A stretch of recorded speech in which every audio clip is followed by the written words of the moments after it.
susutnya itu sampai 60% sampai 70% susut penjualannya.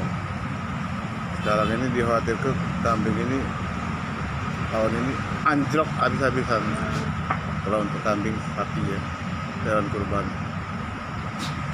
Mungkin pelanggan kita ini sudah hampir 60% tidak ngambek tahun ini. Yang biasanya ngambek tahun kemarin? Tahun kemarin, ini sudah 60%. Jadi kita ini tidak tahu lah, tidak bisa ngomong lagi kita Pak. Jadi kalau misalnya itu kayak itu rugi berarti Pak ya? Iya. Rugi.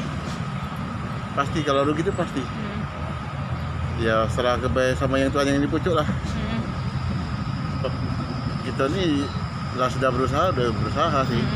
Tapi ya namanya pandemi kayak ini, ya apa boleh buat. Kita udah jual online apa ya itu? Jual online juga, tapi online kan juga. kita kan jualnya itu kan tidak terlalu banyak loh Pak.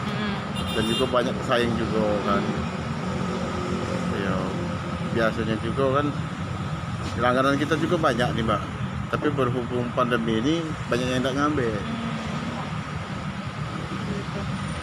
Kalau biasanya kambing sapi itu berapa Pak lakunya? Biasanya kalau tiap tahun kita tuh diangkut 150 kambing, sapinya diangkut 30 sampai 40. Ini kambingnya baru laku di bawah 10 ekor Mbak. Di bawah 10 ekor? Iya.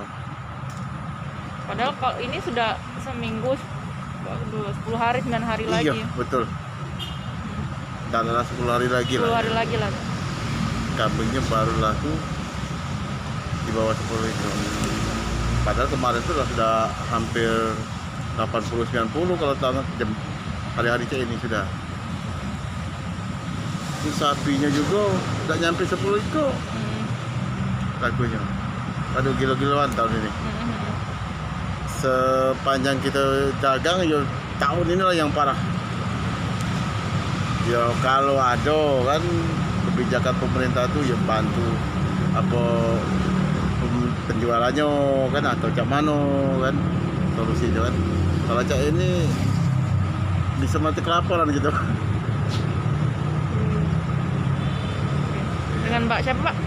Pak Doni saya. Siapa? Pak Doni. Doni. Iya.